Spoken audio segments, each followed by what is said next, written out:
I'm sorry, baby. It just wasn't meant to be. We had some good times.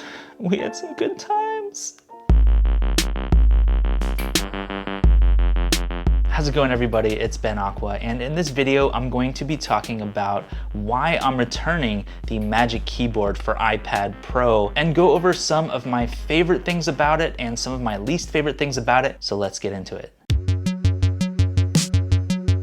So let's start on a positive note and talk about some of my favorite things and the pros of the Magic Keyboard. First of all, this thing is built like a freaking tank. It is sturdy, and it better be sturdy because this thing is $300 for the 11-inch version versus $350 for the 12.9-inch version. On the outside, it has this nice matte texture that feels very quality. It feels like it is pretty resistant towards scratches and stuff. Like, I'm not noticing a lot of doodads and kind of nicks and cuts. But yeah, I don't see any fraying on the edges or anything weird, no flaps kind of pulling up or anything. It feels like an expensive Apple device. This is almost ASMR vibes. It's so nice and smooth and scrumptious. I also like how relatively easy it is to connect and disconnect the iPad. Like, you just plop it on there. The magnet is nice and strong, and it just feels like it's not going anywhere if you decide to shake your iPad like this for some strange reason. And it also has a USB-C charging port on the side of the hinge kind of area, and that makes it really easy to charge the entire thing with just one charging port. So the main feature of the keyboard case is obviously the keyboard, and it also has a trackpad built in directly under the keyboard. So you kind of get the best of both worlds. It further bridges the gap between iPad and laptop, where this becomes a really feasible laptop replacement depending on what kind of things you want to use your device for. And if you're into a physical keyboard, this is a really good option for that. It's got a nice springy, kind of clicky quality, and my fingers feel like they're just dancing swimmingly on this keyboard. Y'all didn't know I was a poet, did you? But yeah, the keys just feel really nice to type on. It feels like a very familiar, almost old school, better typing experience, kind of like the Magic Keyboard, like the white one that comes with an iMac. And I like that it's also backlit, so it's easy to see in the dark. And I don't see a lot of fingerprints on stuff, or like the oils that your fingers would normally leave on keys. It actually looks pretty nice after about a week of use. It's also nice that there's a trackpad on there if you're really into using a trackpad on an iPad. And it's nice that it's all just in one case. Like, you don't have to get an extra keyboard and a case and a trackpad. You can do all three. Get you a case that can do all three. The trackpad is also really accurate and really useful for certain types of tasks, and it also supports gestures that if you have used a Mac before, it uses a lot of the same type of back and forth, 3-finger, 2-finger type gestures. And having that trackpad with the keyboard and the iPad right above it just basically feels like you have a small but cute laptop experience, except with the added benefit of just taking off the iPad when you want to use it just as an iPad on its own. So now let's talk about the dark side of the Magic Keyboard. First of all, the keyboard case is so heavy on its own. Like, it feels almost like the weight of the iPad Pro itself. So when you slap the iPad on it, it basically feels like it doubles the weight. So it feels less like you just have a slim, kind of magical iPad experience type thing, and you have more of just a straight up laptop. So it doesn't feel as iPad-y. It feels more like a laptop, which some people will probably find very advantageous.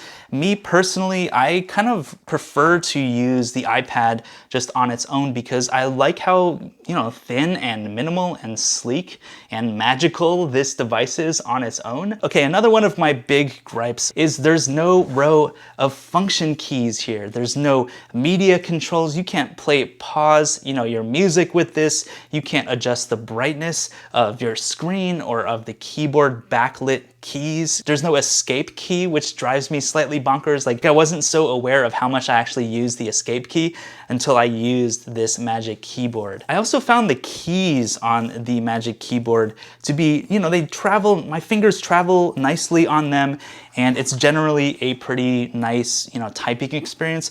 but the keys are closer together because it's such a tiny device. Like maybe it's better on the 12.9-inch version of this Magic Keyboard, but on the 11-inch version, I find these keys to be a little too close together. Like I make so many more mistakes on this keyboard than I normally would with a larger sized keyboard. A larger sized keyboard such as the Logitech K811, which is a wireless backlit keyboard that's actually bigger than the Magic Keyboard, as you can see, and the keys are more spaced out. You know, it's got a row of function keys, so I can do all kinds of things like switch between 3 different devices. I can change the volume, I can mute.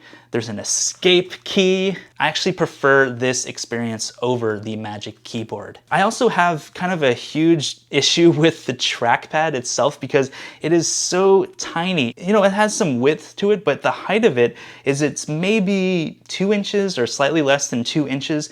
And I found myself used to, you know, having this giant trackpad such as the trackpad on my MacBook Pro. So you can see how much bigger the trackpad is on the MacBook Pro. If you use a trackpad a lot, I think it's nice to have that for certain tasks. But after using a touchscreen for all of my gestures and tapping to select text and, you know, that kind of stuff, I actually prefer to just use my finger when I'm interacting with my iPad. It almost feels like I'm slowing down my efficiency and my productivity by using the trackpad. So in my week of using it, I just stopped using the trackpad and just went back to touching the iPad, which kind of defeated the purpose for me of having a trackpad on this case. Also, I feel like my fingers get less achy when I'm using the touchscreen and touching things on there and stuff versus using the trackpad. Maybe it's just like the repetitive motion in it and just like tapping a little harder, just like my finger becomes kind of sore after a little while. Am I getting old?